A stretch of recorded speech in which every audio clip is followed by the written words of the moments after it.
Willow slapped me in public, just to impress another man. That very day, I deleted and blocked every way she could contact me. Everyone was shocked. After all, Willow and I grew up together.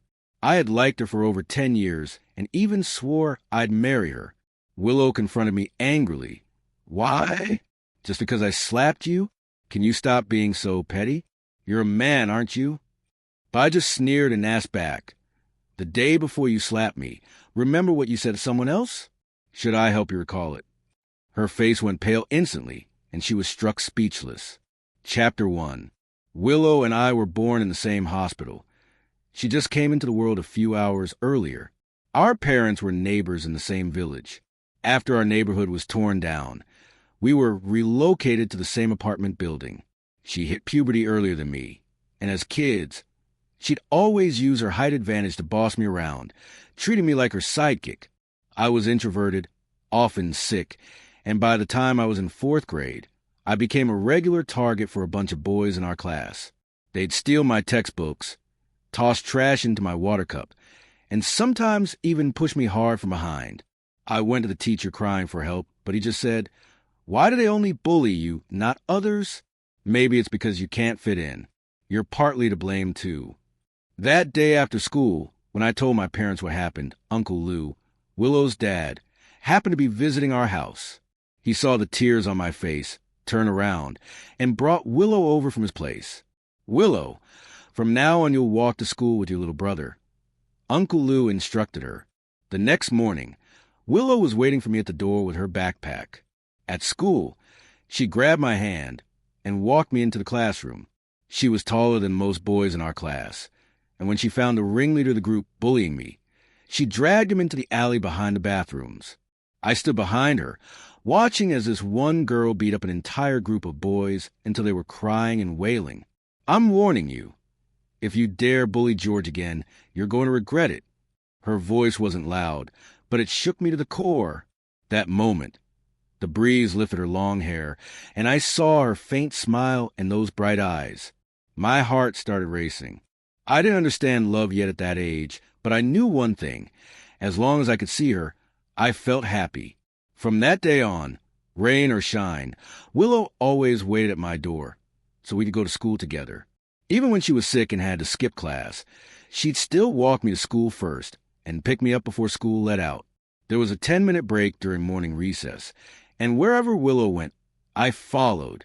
She'd often pretend to be annoyed and wave her hand, saying, "If you keep following me, I won't wait for you to go to school next time." But I never stopped. I happily stuck close to her, calling her Sister Willow every step of the way. One day after school, she wasn't outside my classroom like usual.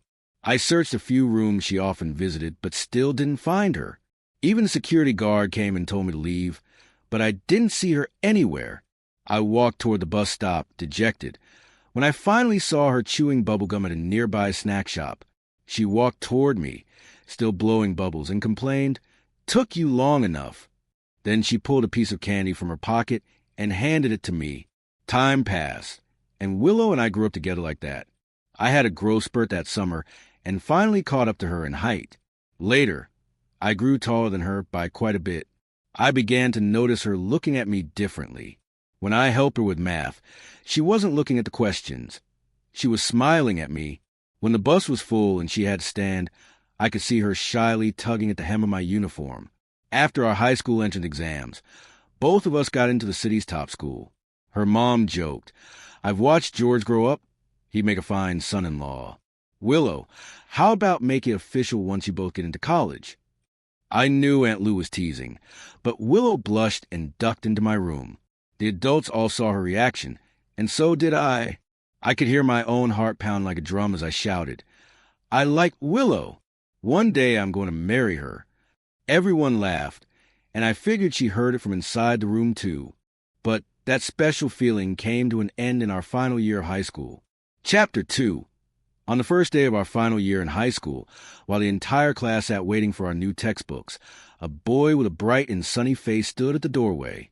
The homeroom teacher led him to the podium and introduced him. "This is Makoto, a new transfer student. Senior year is a crucial time, so I hope you'll all help him fit in." The sunlight lit up his face. He smiled, glanced around the room, and then fixed his gaze on me. I heard from a friend, he said, that there's a simp in this class. To be more specific, someone who follows a girl around like a loyal sidekick. Whoa! Gasps and murmurs immediately filled the room. I looked him in the eyes and swallowed hard. I didn't even have to turn to know that every single person was staring at me. After entering this top-ranked high school, I rarely ran into anyone from my elementary or middle school. But rarely didn't mean never, and when they saw I was still trailing behind Willow just like before, they'd snicker behind my back. At least no one had ever dared to say it to my face. Until now. Sorry, Wong. Makoto said mockingly. I also heard you're really prideful. Will saying this upset you?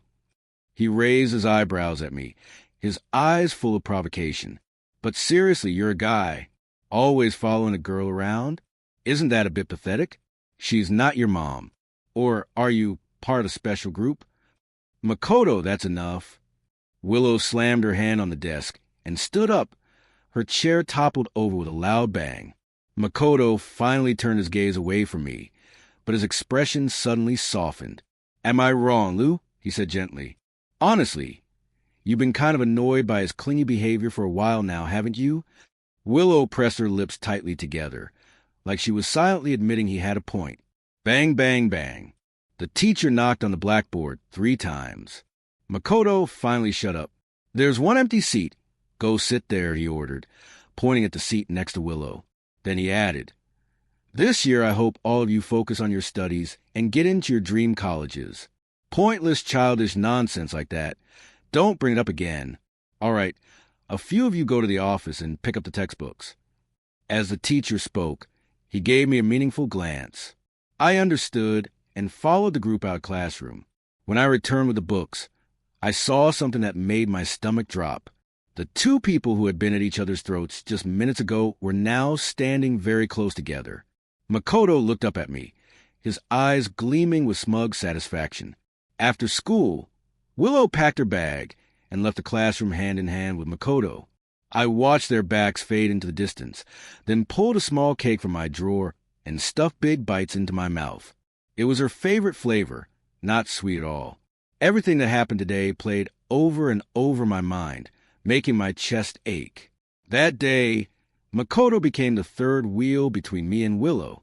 Our relationship could never go back to how it used to be. Chapter 3. Makoto was a natural at socializing. Within just a few days of transferring, he had already blended in with the whole class. I didn't understand how he and Willow had suddenly become so close. All I knew was that starting from that week, she no longer needed me to bring her breakfast. I brought you steamed buns, got both of your favorite flavors today, I said, placing them on her desk. Willow kept her head down, busy organizing her drawer. Thanks, but you can take them back.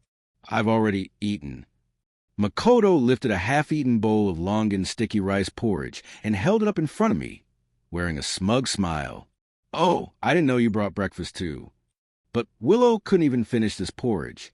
You really don't need to keep bringing food. What did you just say? I looked at the bowl in his hand, and something clicked. Isn't it better if you stop bringing breakfast? Focus on your studies.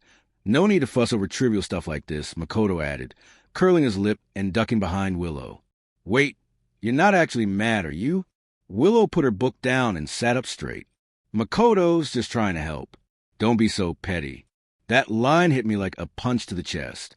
My head filled with question marks, and I was left speechless. I looked up at the sky through the window as that familiar ache returned to my chest. Fine. I'm the petty one.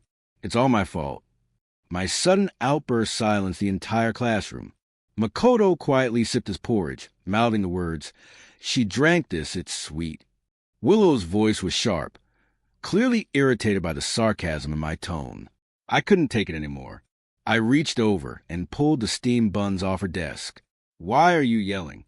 You think I'll back down just because you raise your voice? Willow was stunned.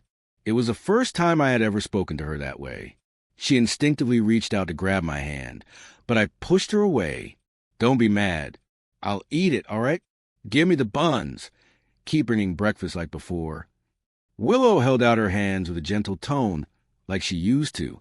I glanced past her. Makoto was glaring at me with pure jealousy. I had never seen that look in anyone else's eyes. He was the first. From that day on, Makoto started making things difficult for me. It was like being caught in a sudden storm, a tiny boat in the middle of raging winds and rain. I had nowhere to hide. I was strong in science, ranking near the top of class, but my language arts grades were notoriously bad, often publicly called out by the teacher. Whenever I answered a question in class, Makoto would mutter under his breath, "You don't even know that. What an idiot." His little entourage would laugh along, the snickering echoing through the room. During group discussions, I'd barely share my opinion before Makoto rolled his eyes. "I don't agree with that." Then his circle would launch into mocking me, turning everything I said into a joke. At first, Willow would still speak up for me. "Come on, don't be like that. We're all classmates." But Makoto always had a way to twist things. "I'm just doing it for his own good," he'd say. And with that, Willow would fall silent, as if she agreed with him.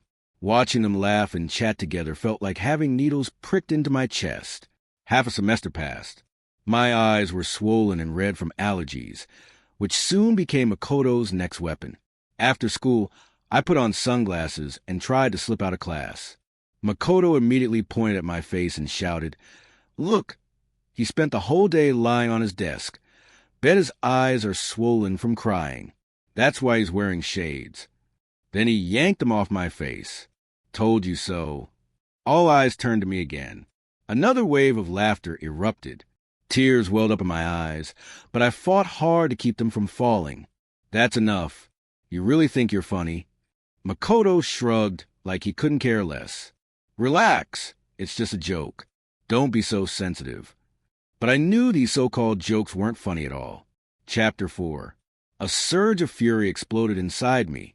I raised my fist and punched Makoto square in the face. He clearly wasn't expecting it. My punch knocked him to the ground, leaving a red mark on his cheek. He looked utterly humiliated. "Are you looking to die?" Makoto grabbed onto a desk and stood up. I looked at the powder residue on my fingers and sneered, "No wonder your skin's so thick. You caked on so much foundation." I turned to head to the restroom to wash it off, but Willow grabbed my wrist. Her voice was cold and commanding. "Apologize." Why should I apologize to him? "You hit him." Her voice was utterly devoid of warmth. "He was just joking and you hit him." "Apologize, don't make me hate you." I stared at the girl who was now defending Makoto, and a deep unfamiliarity welled up in my chest. "I won't," I shouted. The moment the words left my mouth, Willow slapped me across the face. Everyone's eyes locked on us. The tension in the classroom was suffocating. I touched my burning cheek and laughed. So childhood bonds really can't compete with sudden infatuation. I slung my backpack over my shoulder and walked out of the classroom. Behind me, I heard Willow's worried voice. "Makoto, are you okay? Come on, let's get you to the nurse's office." My face still stung, and there was a dull, heavy ache in my chest. When I rushed out of the school gates, it was pouring rain. I hadn't brought an umbrella, but I didn't care. Head down, I walked through the streets, ignoring the strange looks from passers-by. Soaked to the bone, I finally got home. On the coffee table in the living room was a framed photo of our two families together. We had taken it last summer at the amusement park. I walked into my room and opened my closet. Every piece of clothing Willow had ever bought me was neatly hung. I grabbed a cardboard box and began tossing in everything related to her. On my nightstand was the only photo of just the two of us. I ran my fingers over her smiling face in the picture, then tossed it into the box too. After sealing the box with tape, I carried it downstairs and stopped in front of the garbage bin. Thud! The box hit the bottom of the empty bin with a hollow sound. Willow and I could never go back to how we were. A few minutes later, there was a knock at the door. I thought maybe my parents had forgotten their keys. But when I opened it, it was Willow. Her expression was cold. "George." I looked down. She was holding the same cardboard box I'd just thrown away. She pulled out our photo. "Why did you throw this away? And all these..." They were gifts from me. Why did you throw them out? I smiled. What'd I do with my stuff? What's it got to do with you? She stared at me, her eyes settling on the red mark still faintly visible on my face.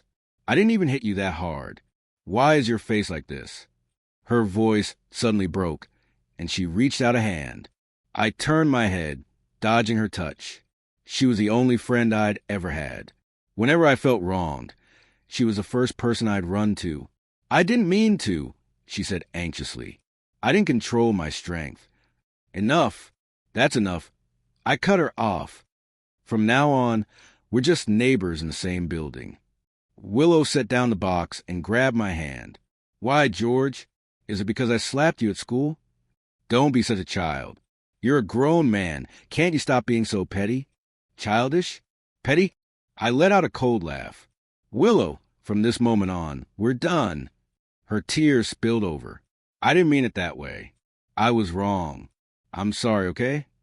I don't need your apology. One by one, I peeled her fingers off my hand. Don't come bothering me ever again.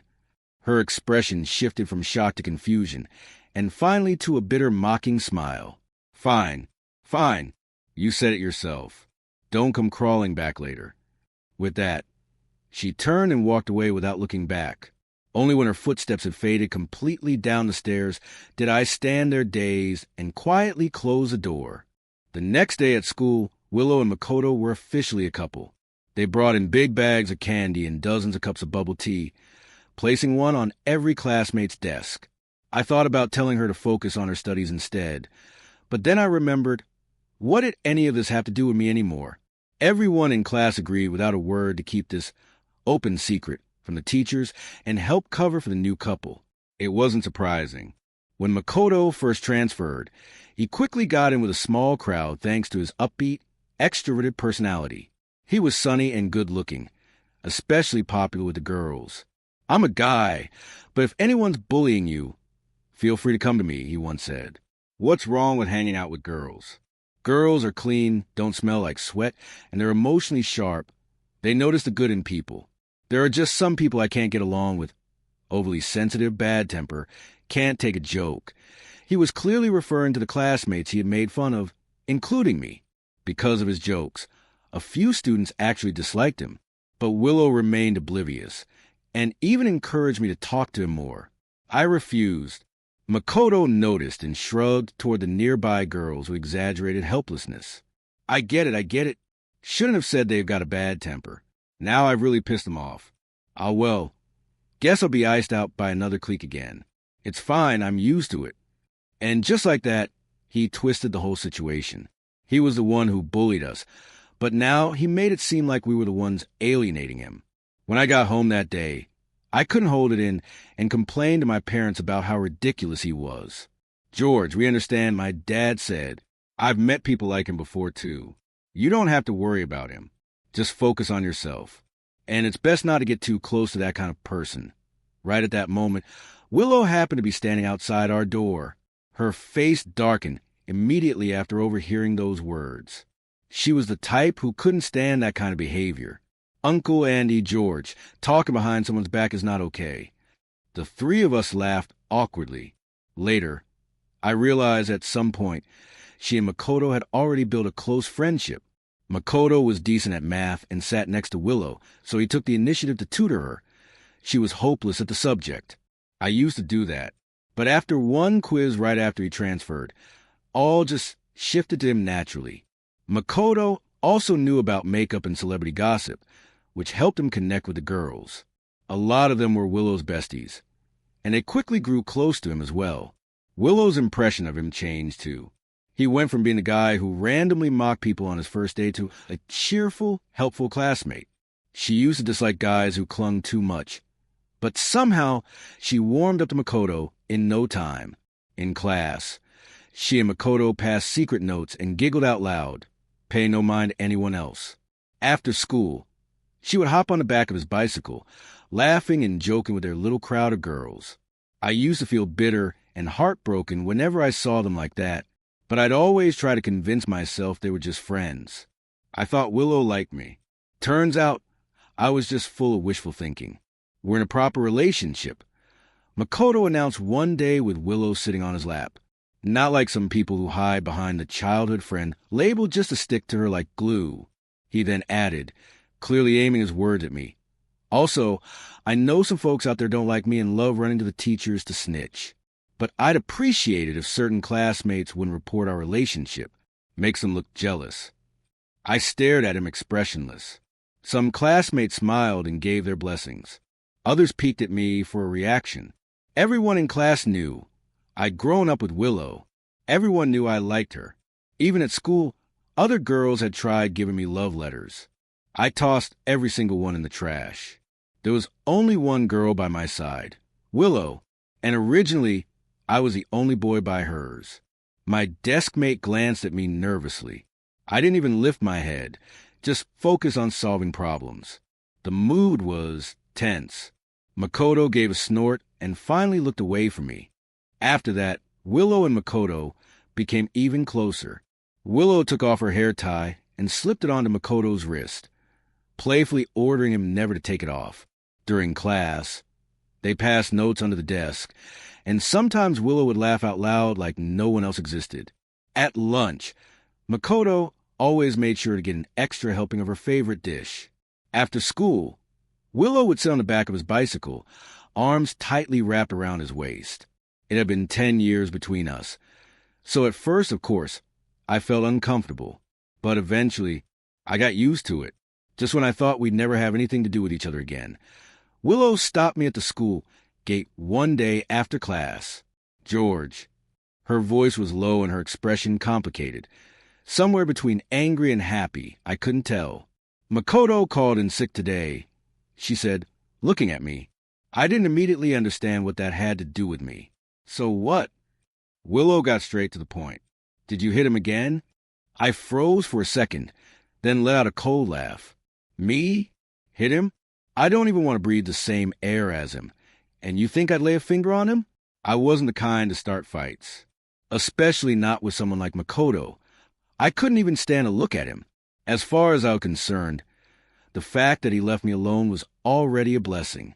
Why would I go out of my way to mess with him? But Willow's eyes were full of suspicion. She questioned me.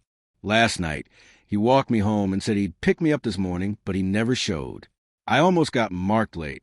I rushed to school, asked around, and found out from the teacher that he called in sick. Said someone beat him up. Tell me the truth. Was it you? You're insane. I didn't want to argue anymore. I tried to push past her and leave, but she yanked my wrist hard, staring at me like a predator watching prey. George, I know you're upset that we're dating, but this is too much. Have you forgotten? You're the one who said we should act like strangers. Even if you're jealous, that's no excuse. She stopped mid-sentence, hesitated, then said softly, if you just apologize, we can pretend none of this ever happened. We can go back to how things were. Her tone was urgent, like she couldn't wait for my response. I'd had enough. Are you serious? It's broad daylight, and you're dreaming already. Let go of me. Apologize. I told you, I didn't do anything. You two want a date? Be my guest. Have 10 kids right now for all I care. Go get married and live happily ever after. Just leave me out of it. Willow's face turned pale, stunned, but her hand didn't loosen. Just as I was about to shake free, a hand gently touched Willow's arm. Hey, is this how you treat your classmates? I turned toward the voice. It was a girl in a dress about our age. Anna. The name slipped out of my mouth. Anna was one of our school's top graduates, a year ahead of us. I remembered her because she used to be the crush of countless guys. What was she doing here? Seeing confusion on my face. Anna glanced at me and winked mischievously. Then, without missing a beat, she slid her arm into mine. Willow's expression soured immediately. Taking a chance, I broke free from Willow's grip and ran off, pulling Anna with me, without looking back. Chapter 7. It was Wednesday during P class. I wasn't feeling well, but I didn't think much of it. When the teacher blew the whistle, I lined up and ran laps with the rest of the boys. The boys and girls ran separately. The girls had already finished and were waiting nearby. Halfway through the run, my vision suddenly went black. My limbs turned weak and numb. Only then did I realize I was having a hypoglycemia attack. But it was too late. My foot stumbled, and I collapsed awkwardly to my knees on the track. Gas erupted all around me. Suddenly, I heard fast-approaching footsteps, and a slender hand wrapped around my arm. Helping me up, it was Willow. Your blood sugar dropped again. Did you skip breakfast again? You're in no shape to run. Can you please take some responsibility for your body? Are you hurt? I'll take you to the nurse. She kept nagging beside my ear. I was already irritated from falling, and all the eyes staring at me only made me more annoyed. I yanked my arm back hard, trying to pull away. Don't touch me. I can walk on my own. She growled back. Is this really the time to throw a tantrum? Can you just care about your own health for once? I'll just take you to the nurse's office, and then I'm leaving. Is that okay with you? I let out a bitter laugh. You don't get it, do you? Is low blood sugar some kind of fatal illness? Sitting down somewhere for a few minutes will fix it. Am I dying? Do you have to take me to the nurse? Willow clenched her jaw. After a moment, she hissed through her teeth. Why do you have to be so ungrateful? I looked at her calmly. If that's what you want to believe, then go ahead. Willow flung my arm away and stormed off without looking back. There weren't many people in the nurse's office. Just one girl sitting on a cot. It was Anna, again. Why was she still on campus? Didn't she already graduate and go off to college? She spotted me and lit up with a bright smile. Hey, Wong. What a coincidence. You're at the nurse's office, too. I nodded weakly. Then I noticed Anna was actually injured, not like my minor issue. Hers was serious. Her knee was wrapped in thick layers of gauze with blood seeping through. The white bandage had turned completely red. She followed my gaze, looked down at her leg, and scratched her head awkwardly. Oh, this... Ugh. There was this uneven spot on the court I didn't see. Took a fall while playing ball. Nothing major, just a scrape. What about you? Are you okay? I remembered hearing that Anna used to be captain of the school's girls' volleyball team. She was even pretty well known across the city. This must be why she came back. Probably invited to help coach the new players. Looking at the bloody gauze made my skin crawl, but I was surprised at how tough she was. She didn't seem fragile at all. Quite the opposite. My attitude toward Anna softened unconsciously. I'm fine. Just low blood sugar. You should rest. Anna nodded firmly, her smile radiant. Completely unfazed by her injury, because of her condition, she stayed in the nurse's office a long time. And over time, we got more familiar with each other. Anna was naturally friendly, warm, and easy to talk to. She was good at making people feel comfortable. One day, while sitting on the cot, she looked at me a little shyly. Wong, I think our friendship could maybe move a step forward. What do you think? I was stunned and waved my hands immediately. I'm about to take the college entrance exams. I'm not thinking about anything else right now. But Anna didn't give up. A week later, she could walk again. Every day during long break, she came to find me. Sometimes she brought candy. Sometimes she brought my favorite milk. Whenever she showed up, she'd stick close to my seat and chatter nonstop. The boys around me would all jump up and gear their chairs with enthusiasm. Slowly, the rumor spread that the famous graduate Anna was dating a senior. Everyone thought we were together. Chapter 8, I denied it, but everyone just gave me that, sure, we get it, look. If you don't want to admit it, fine. Everyone knows anyway. The guy who sat behind me leaned over, full of gossip. Hey, George, let me ask you, does Anna really have abs? I blinked. How would I know that? Still, I answered honestly. I don't know. Come on, man. Don't keep it from us at a time like this. We're just curious. You know how many guys chased her during her 3 years at school? She never said yes to any of them. George, spill it. Come on. Even my desk mate nudged me with his elbow. A senior girl who graduated with her said she's got abs. And you're her only boyfriend. You must have seen them, right? Come on. Tell us, were they hot? What did they feel like? I thought for a second. Did she have abs? If I really dug into my memory, I think I actually had seen them. I fell into deep thought and mumbled, maybe, yeah. Even though she's thin, she's really athletic. Yeah, bro, how far did you two go already? The guy behind me shouted before I could finish. Hey, shut up. I quickly covered his mouth. I just saw it a few times, okay? Don't make it sound like we did anything. Just then, a sharp crash rang out across the classroom. We all turned. It was Willow. She had dropped her cup and shattered it. Her face was pale, as if it took her a while to realize what had happened. Then she slowly crouched down to pick up the shards. As she gathered the broken pieces, Makoto suddenly shouted, "Willow, your hand!" I looked over and saw that her finger had been cut. Bright red blood dripped down, trickling from her hand. She stared at her fingers, expression distant, lost in thought. "I've got tissues, Willow. Come here, I'll help you wrap it." Makoto reached for her hand, but Willow yanked away. And then, in front of everyone, she walked straight toward me. The cut was deep, but she didn't seem to feel any pain. Blood left a dotted trail on the ground as she stopped in front of me. She looked at me and said softly, "I got hurt. George, can I have a Band-Aid?" I looked at her quietly. She knew I always carried Band-Aids. Because of her. When we were kids, Willow was wild. She loved climbing trees, picking fruit, and catching crayfish in the river. She was always getting cuts or twisting her ankles. In middle school, a girl who had a crush on me got angry when I rejected her. She sent her older brother to block me in an alley after school. Willow charged in, swinging a 2-meter stick, and beat them so badly no one ever dared to mess with me again. Another time, that same girl got a group of her friends to tail Willow. After school, they pushed her down the hallway. That part of school had full-length glass windows. Willow wasn't expecting it. She crashed through the glass and rolled onto the ground, covered in shards. Thankfully, it was the first floor.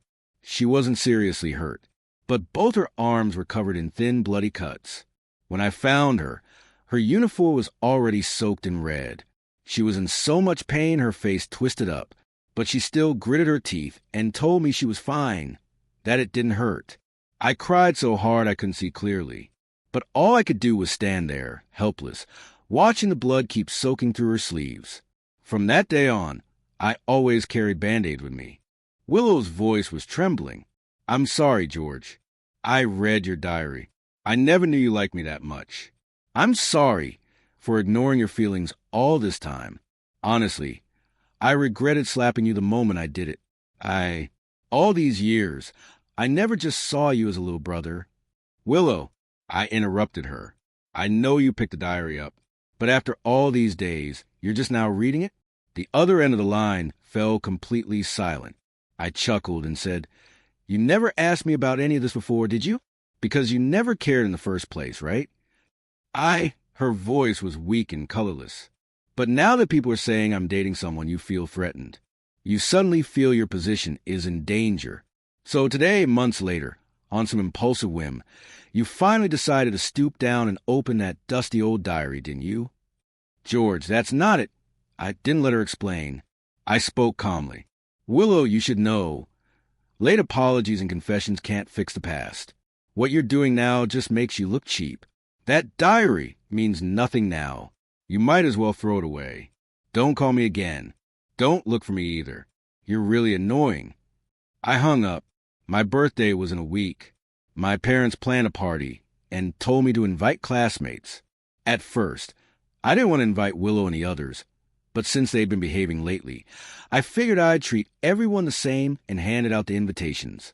Anna shamelessly asked for one too. On the day of the birthday party, I dressed up. Willow showed up too. Her makeup was flawless and Makoto was holding her hand, dressed in a white suit. When he saw me, he quickly let go of her hand and wrapped his arm tightly around hers, sticking to her like glue. Willow's face was expressionless. I didn't greet them. I walked straight toward the adults. The party was cheerful but a little exhausting. At one point, I walked alone onto the terrace to catch some air in the night breeze. Then I heard footsteps behind me. Even if I didn't want to admit it, I recognized them instantly. We'd known each other for too long.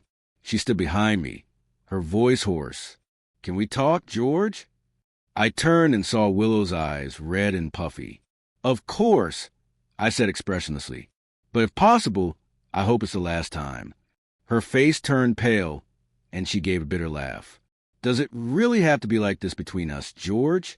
No matter what I say now, you won't forgive me, will you? I looked away. I really don't understand. Didn't you always like me? You know it. I like you too.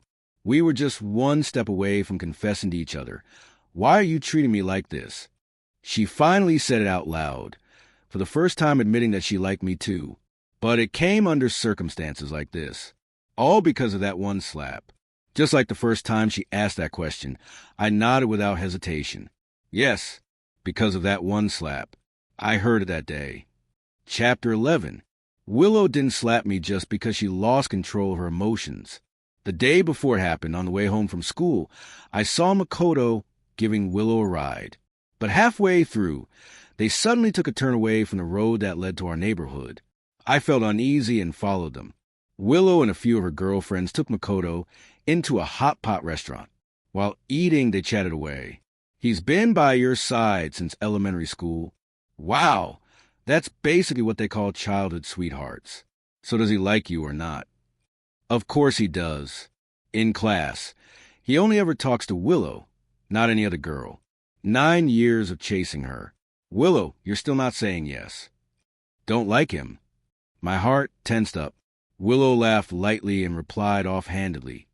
I mean, I do like him, but I'm not really interested in dating. He's too dull. Boring. A wave of commotion followed. Damn, that's savage. Girl, aren't you afraid he'll stop liking you if you keep stringing him along like this? No way. Guys like that. Once they fall for someone, they cling on for dear life. You can't even shake them off. At that moment, Makoto's voice chimed in with a grin. Exactly. I totally get that kind of guy. Once he likes something, he never stops, and he's always looking for someone to lean on. I bet no matter how Willow treats him, as long as she shows him a tiny bit of kindness, he'll keep liking her forever. Look, even though I'm this close with Willow now, he's still watching us with puppy dog eyes, isn't he? I'd say even if she slapped him in public and then said sorry later, he'd still be fine with it. For real? That brainless. If he's that devoted, Willow, want to give it a try? Slap him in front of everyone. Bet he'd still come crawling back. I held my breath. In the noisy restaurant, Willow's voice rang out clearly. Sure, let's try it. Willow was trembling, her hands slightly shaking. That's not it, George. Listen to me. I just said that to save face. I didn't mean it. Don't deny it. That's pathetic, Willow. I looked at her and said softly, didn't you always say it's awful to talk behind people's backs? Take a look at yourself. How are you any better? Willow's face instantly drained of all color. I let out a long sigh. Strangely, though, I had been furious and heartbroken at the time. Now I felt nothing. It was like watching someone else's story. I know you like me, but I also know you were swayed right there. There was a moment when you thought Makoto was great too, so great you wanted to impress him. That's normal, Willow. You like me because we grew up together. Because I looked decent and loved you with everything I had. That's why you had feelings for me. But in the end, we're not a good match. You think I'm good looking, but that doesn't stop you from thinking I'm dull. You think I'm passive, unassertive, not like Makoto, who's confident and presentable. So eventually, you'd be drawn to someone like him. And even if it wasn't Makoto, it'd be someone else. The next sweet, charming guy who's nothing like me but just as attractive. But what you shouldn't have done is use me as your stepping stone. I gave a cold laugh. How dare you slap me?